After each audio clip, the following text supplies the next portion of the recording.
प्रश्न संख्या 1। किस देश को सुंदरियों का देश कहा जाता है?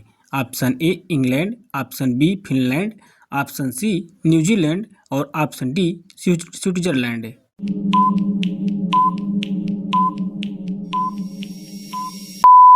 आपका सही आंसर है फ्रांस। अब थोड़ा डिटेल में देखते हैं कि और देशों को क्या कहा जाता है। फ्रांस को सुंदरियों का देश कहा जाता है, फिनलैंड को झीलों का देश कहा जाता है, इटली को यूरोप का भारत कहा जाता है क्योंकि यह कृषि प्रधान देश है।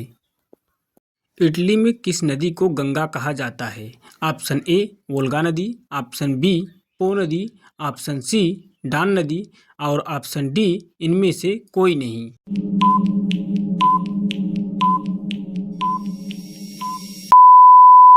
आपका सही आंसर है ऑप्शन बी पो नदी। अब थोड़ा डिटेल में देखते हैं। इटली को यूरोप का भारत कहा जाता है।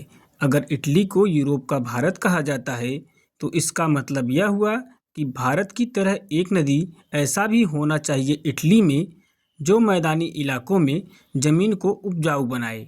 इटली में एक ऐसा ही नदी है जिसे पो नदी कहते हैं और पो नदी का उपनाम गंगा नदी है। प्रश्न संख्या 3। पृथ्वी का शीत ध्रुव किस शहर को कहा जाता है?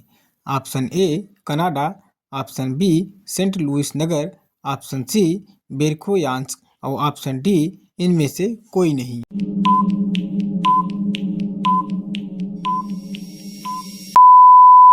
आपका सही आंसर है ऑप्शन सी बेरखोयान्स्क। अब इसको थोड़ा डिटेल में देखते हैं।